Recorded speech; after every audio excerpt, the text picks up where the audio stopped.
Olá!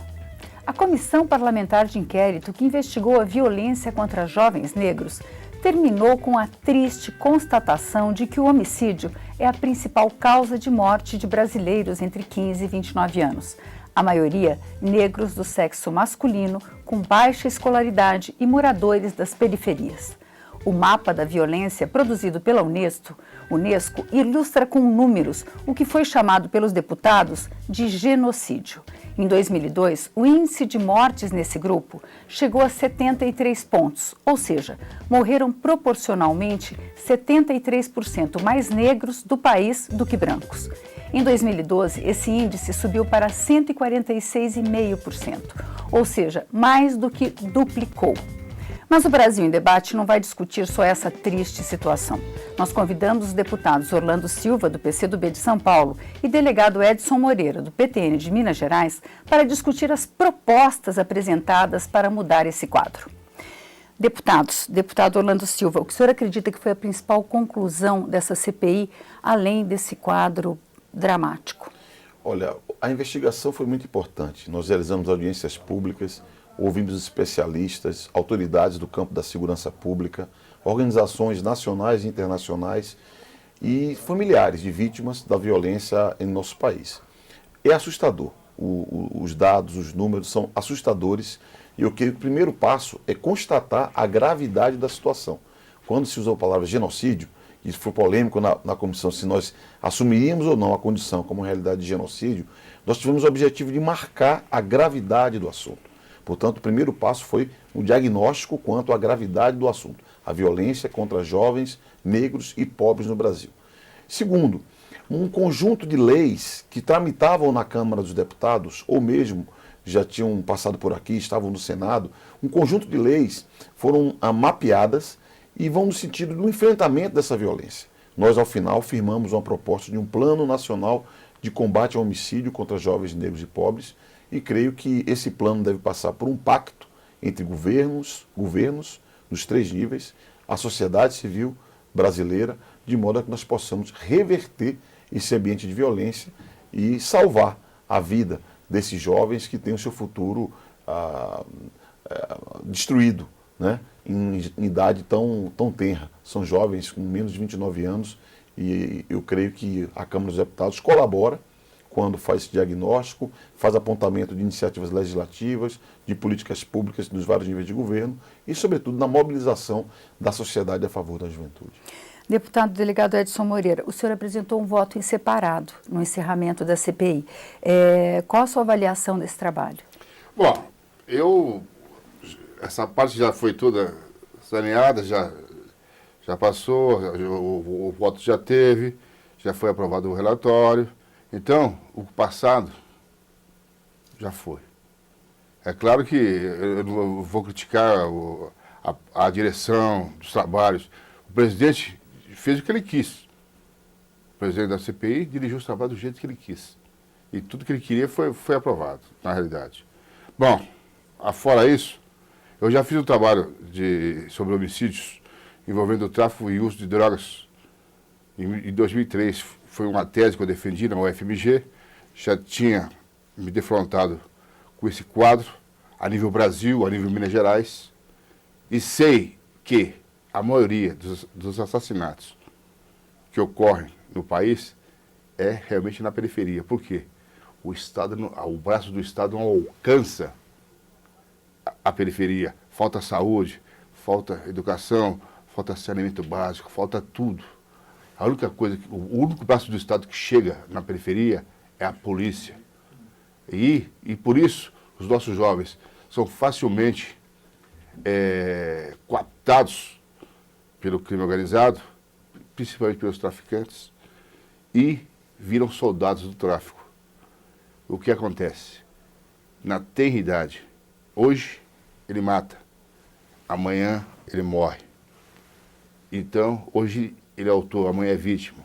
E os usuários, por sua vez, ficam devendo para os traficantes que também pagam com a vida.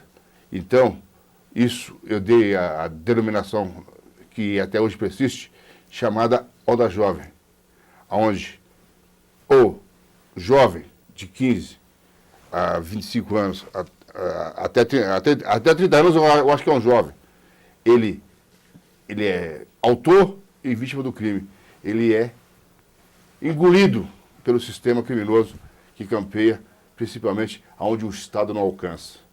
Então, a minha visão, a maioria dos homicídios no país são os pobres, independente de cor. Pobre. É a maioria que morre nesse país. Porque não tem a devida segurança que o Estado deveria garantir.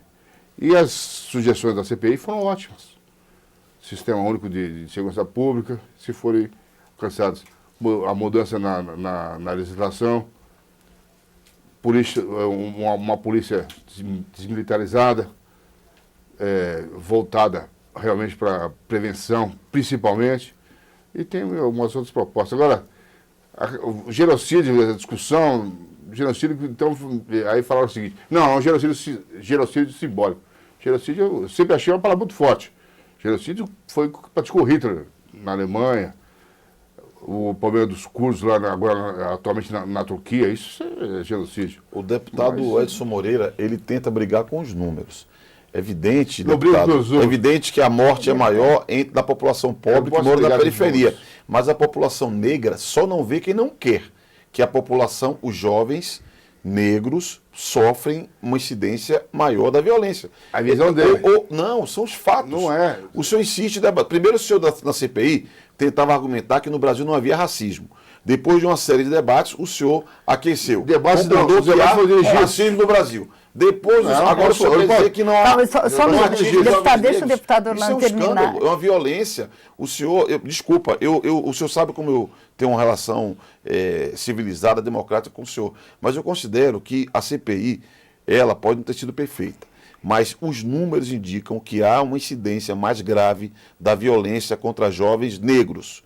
Isso é muito grave, porque se nós não conseguimos compreender isso, não teremos capacidade, deputado, de produzir políticas públicas para enfrentar. Porque as políticas públicas têm que ter um território, que é o território das periferias, tem que ter um foco no jovem, menino, homem, negro. Porque ou nós enfrentamos isso de modo focalizado, ou nós não alcançaremos o objetivo, que é reverter uma situação que é dramática, é muito grave. Basta caminhar. O delegado Edson Moreira, inclusive, foi um dos deputados mais ativos, quem mais participou, e ele tem autoridade para falar e sabe disso, de que basta caminhar nas periferias e vai ver que a presença negra é muito mais forte e a violência é mais forte contra a juventude negra. Agora, deputado, uma das conclusões das sugestões da CPI é a criação de um fundo de promoção da igualdade racial. O senhor não acredita que haja racismo? Quer dizer, que um pouco da origem da violência seja o racismo no país? Utopia. Eu já vi, desde que eu nasci, eu vejo falar de igualdade. Igualdade, fraternidade, liberdade. É que é o lema do partido do PCdoB. Mas é o seguinte, olha. Foi o lema da Revolução Francesa, deputado. Não, esse é o lema também da Foice do Martelo, que é o símbolo do vosso partido. Lógico que ela começou lá em 1779, a Revolução Francesa. Nós podemos até conversar sobre isso. Vamos voltar ao racismo. Quando a gente faz o diagnóstico errado, quando a gente o médico faz o diagnóstico errado, o antídoto ou o remédio vai ser errado. O que vai acontecer? Não vai surtir efeito. E o que está acontecendo na atualidade? Nós estamos cansados de ver as políticas erradas que está acontecendo nesse país. É só ligar a televisão, está diariamente lá a política errada. Quando você faz o diagnóstico errado, o remédio é errado e mata o paciente. E é isso, ao meu ver, é isso que eu... Sintetizando. Que localizar no racismo está errado, deputado. Sintetizando, é a minha visão, sintetizando. Sim. Eu, com todo respeito, Orlando Silva, eu sou fã do Orlando Silva, pela maneira como ele coloca tudo. Tenho o maior respeito pelo Orlando Silva. E ainda mais que ele escolheu o meu estado para morar. E tem mais respeito ainda porque foi o ministro do esporte, brigou pela Copa, pela Olimpíada para vir no Brasil, divulgou o Brasil externamente. Então é o seguinte, respeito é respeito, opinião é opinião. A visão que ele tem é a visão boa, até uma visão até melhor, deve ser até melhor que a minha. Tendo em vista que ele já trabalhou, labutou em cargos mais altos. Mas como eu labutei em cargos mais baixos, conversando com um soldado da Polícia Militar e convivendo diariamente com aquilo lá, eu via o problema. Eu estava no meio do problema. Eu só não ia combater o problema, não. Eu estava no meio do problema até 2012. Então, assim, números, a gente vira. Veja bem, eles pegaram como base o DataSUS. É errado. Por que é errado? Toda morte violenta, até uma queda, um acidente de carro, ou coisa que gera algum traumatismo, é pelo DataSUS. Então vou fazer uma pergunta para aí é o seguinte, as estatísticas que nós coletamos, no dia da votação, não dava para um dia do outro fazer o estudo que a relatora fez. Eu vou pegar os dados do estado que tem os dados mais confiáveis do Brasil, modéstia, que é o estado de São Paulo. E que tem dados positivos, levando em conta a realidade do Brasil. Nós, na CPI, ouvimos autoridades políticas de estados que têm números dramáticos, como Alagoas, Paraíba, Bahia, e ouvimos estados que têm números menos dramáticos, como Santa Catarina e São Paulo. Vamos observar o número de São Paulo. As Nações Unidas consideram ser tolerável 10 vítimas de homicídio para cada 100 mil habitantes. É evidente que cada vida é uma vida, né? É lamentável perder uma vida. Mas as Nações Unidas consideram que é tolerável 10 vítimas de homicídio para cada 100 mil habitantes. O estado de São Paulo, segundo os dados do governo do estado, tem 9,65. Ou seja, 9,65 estaria dentro do tolerável, levando em conta os dados internacionais. Quando nós fazemos o recorte da população jovem, o 10 vira 20, dobra o número de homicídios por 100 mil habitantes.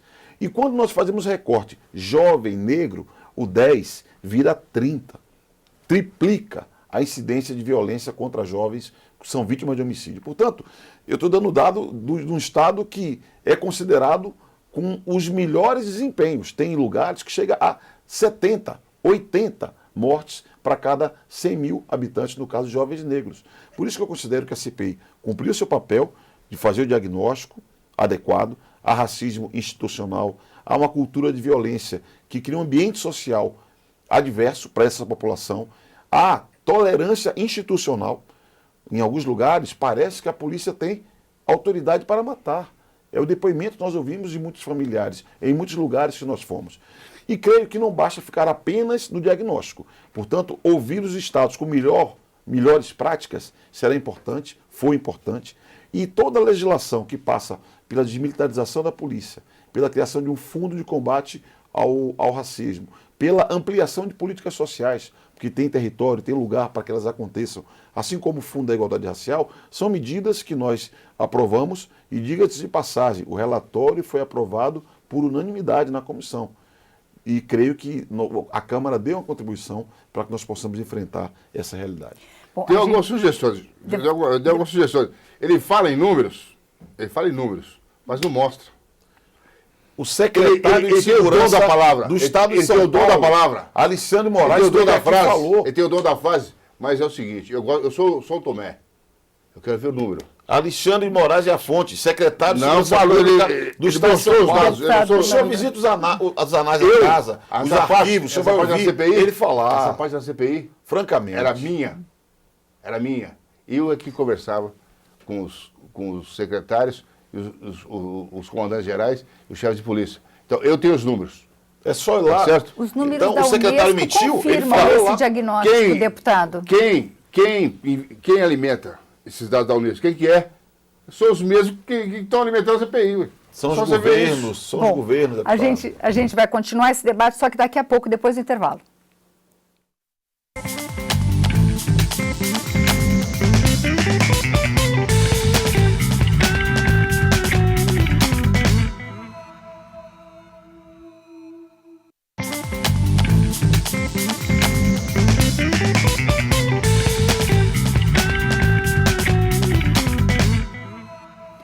Brasil em Debate está de volta, hoje discutindo os resultados da CPI da violência contra jovens negros com os deputados delegado Edson Moreira, do PTN de Minas Gerais, e Orlando Silva, do PCdoB de São Paulo. Deputados, uma das questões que foram focais no resultado apresentado pela relatora Rosângela Gomes, do PRB do Rio de Janeiro, foi a questão da violência policial. E algumas das sugestões foram a questão de disciplinar o uso da força policial, que fosse um uso progressivo, transparente, que a polícia tivesse regras de como usar a força policial. O que o senhor acha dessa proposta, deputado? Bom, você que está falando do problema, como a deputada não foi logo ver lá o problema que enfrenta o policial, vou dar um exemplo. Essa semana, bandidos criminosos correram atrás de policiais, trocaram tiro com os policiais fugiram, se atiraram na linha férrea para não morrer. Não é o policial que tem que medir o uso da força. O policial só usa a força naquele momento conforme a agressão, a injusta agressão. Então, o meio moderado que ele usa e o meio que ele tem naquele momento que está sendo atacado, geralmente por arma de fogo, é com outra arma de fogo. Como você vai querer enfrentar o criminoso sem esses mecanismos? O ataque geralmente é injusto e é por parte deles. O policial não sai de casa para matar ninguém. O policial é treinado para defender a sociedade e o faz da melhor maneira. Mas, infelizmente, a impunidade, o paternalismo que tem nesse país, o protecionismo aos criminosos são tanto que acha que o policial é que é o assassino. Francamente, deputado, é um absurdo ouvir as palavras de um deputado dizer que a proteção no Brasil é criminoso. Ao contrário, é evidente que o crime é combatido com limites, os governos não conseguem plenamente superar essa batalha contra o crime organizado, é um desafio importante. O governo federal, inclusive, está chamado a colaborar mais, porque nós sabemos que a tarefa central da segurança pública é dos estados, mas tanto as cidades, os municípios, quanto o governo federal podem e devem colaborar no enfrentamento ao crime organizado. Agora, eu considero que há excessos por parte de forças policiais. Evidentemente que o policial é um trabalhador. Você tem a esmagadora maioria dos policiais são trabalhadores que procuram criar um ambiente de maior segurança para a nossa sociedade. Mas há excessos. E uma das medidas que nós debatemos na CPI foi qualificar mais os órgãos de correição. Você tem que qualificar o trabalho das ouvidorias, qualificar o trabalho das corregedorias, tanto da Polícia Civil quanto da Polícia Militar, de modo que as práticas equivocadas sejam combatidas de modo exemplar. Porque é dessa maneira que você vai separar o joio do trigo, o bom policial do mau policial. Porque, de fato, é necessário nós impedirmos que práticas equivocadas, inclusive, maculem a imagem de instituições. Inclusive, eu creio que os governos devem cuidar da formação dos policiais. Durante a CPI, no caso concreto da Bahia, por exemplo, nós tivemos contato com manuais de formação de policiais que, na prática, estimulam preconceito. Portanto, eu creio que nós temos que cuidar desde a formação dos praças até o acompanhamento, a fiscalização da atividade realizada pelas polícias e instrumentos de correção, como a CPI indicou, devem ser fortalecidos para garantir o cumprimento estrito da lei e do dever que as polícias devem ter. Deputado delegado Edson Moreira, uma proposta que já causou polêmica no passado e que ainda é bastante discutida no Congresso, que não se chega a um acordo para sua votação, é a questão do fim do auto de resistência. Ou seja, que quando a polícia, que as mortes não podem ser justificadas simplesmente com essa questão de que a pessoa que morreu resistiu à prisão ou que ela resistiu, que ela fez uma resistência armada à ação policial. O senhor é a favor da aprovação dessa proposta, que é uma proposta do deputado Paulo Teixeira, do PT de São Paulo? Veja bem, eu analisei esse projeto de lei. Eu conheço ele de cabo a rabo. Então, o senhor pode explicar melhor do que eu, por favor? Com certeza. Também. Isso não tem nada a ver com auto-resistência. Eles falam isso, porque os próprios autores desconhecem do que estão falando. Se conhecesse, não falava que era filho de auto-resistência. Isso é apenas exame perinecroscópico, que é feito já diariamente. Toda a polícia já faz isso. Eu trabalhei em duas polícias, São Paulo e Minas Gerais. Todos os locais que teve confronto, tiroteio, se o cadáver permanece no local, é feito o exame necroscópico no local.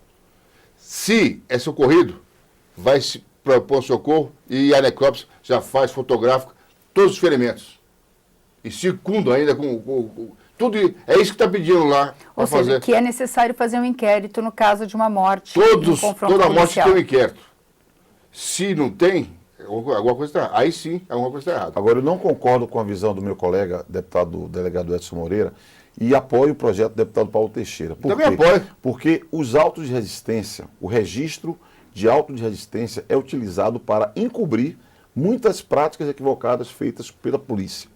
Muitas vezes, jovens negros e pobres, como que nós investigamos na CPI, são alvo, são vítimas da ação policial. E se mexe na cena do crime, que não pode acontecer, e se argumenta de que houve resistência, daí a ação da polícia.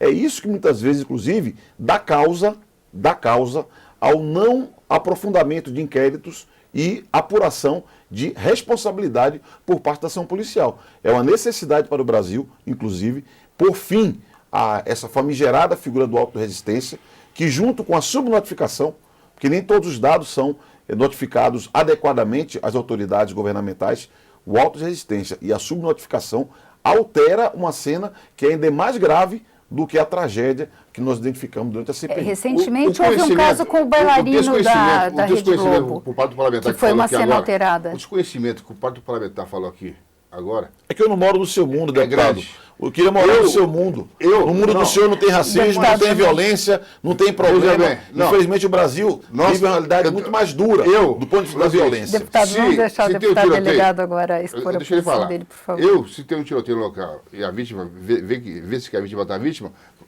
vê se que a pessoa está viva, vai deixar ela morrer? Não. A função nossa é salvar vidas. O que é? Pega-se o ferido, põe-se na viatura e se socorre. Agora, ele quer que a pessoa atingida fique lá e morra lá. Não, nós não vamos deixar ninguém morrer. Não, eu não quero que mexa na cena do crime. Então, para socorrer tem que mexer na cena do crime. Então, eu por diversas vezes, já fui com confronto, já tivemos um confronto, e teve gente que faleceu, e teve gente que ainda chegou vivo, mas veio morrer depois. O que acontece? Tem que se socorrer. A última coisa que ele tem que fazer, que o policial tem que fazer, é matar alguém. Ele só usa os meios necessários para se defender. Eu sou, pelo esse projeto, sou plenamente a favor desse projeto, porque é a maior defesa dos policiais que estão em trabalho esse projeto. Agora, ainda nessa área, uma das outras propostas é que a perícia seja independente. A perícia da Polícia Civil e a perícia da Polícia Federal sejam independentes das polícias. O senhor acha que isso pode ajudar em tornar claro que os procedimentos foram os corretos, que se seguiram as regras? Veja bem, eu sou totalmente contra. Por quê? Para que dividir? Para que dividir? Se nós já estamos querendo a unificação, a desmilitarização, e queremos a unificação, por que separar? Especializar. O objetivo é especializar e garantir autonomia de duas tarefas que são autônomas e interdependentes. Você especializar, você impede que haja manobra, manipulação. Veja, todo pessoal quem defende maldade quem defende a segurança pública e respeita os profissionais que atuam na área, que na sua grande maioria são profissionais corretos, que atuam na Polícia Civil, na Polícia Militar, os peritos, a grande maioria formaram profissionais corretos, que oferecem o seu trabalho para garantir a segurança da sociedade. É para o bem desses profissionais que nós queremos ter autonomia, para que haja esse trabalho de interdependência, se dê plenamente, e não haja nenhum tipo de manobra, de manipulação durante uma investigação. Existe a independência, a perícia é independente? Sempre o é, e é o seguinte, ninguém contesta uma perícia, ninguém contesta, nem o juiz contesta uma perícia. E o juiz é o perito dos peritos. Ele é o único que poderia contestar, e não contesta. Então, quer dizer, não tem nada disso. Não tem nada de manobra. Não tem problema nenhum. Quer dizer o seguinte, esse pessoal vê coisa onde não tem. Onde devia ver, não vê. Ao que vê, está estourando aí. como a gente está vendo no noticiário do dia a dia. É isso que esse pessoal tinha que ver. Eles que se organizam. E é os primeiros que combatem os organismos que os combatem, vamos dizer assim. Porque o que está se vivendo na realidade é uma verdadeira organização criminosa que toma conta do poder. Ou seja, na falta de argumento, Pra o deputado encerrar? Anderson Moreira desviou o assunto. Desviou! Para encerrar uma frase de cada deputado. Para encerrar uma frase de cada um. Deputado, sua conclusão sobre a CPI. Foi um trabalho muito positivo, um trabalho que produziu frutos e que espero seja cumprido o seu relatório para enfrentar a violência que atinge de modo tão dramático os jovens, sobretudo negros e pobres no Brasil. Deputado delegado Edson Moreira. Foi um trabalho parcial, que deve ter continuidade para melhorar e procurar melhorar. É apenas isso. O Brasil em Debate termina aqui, mas se você quiser rever ou compartilhar este ou outros programas, vá à nossa página câmara.leg.br/Brasil em Debate. Obrigada pela audiência e até a próxima. Obrigada, deputados.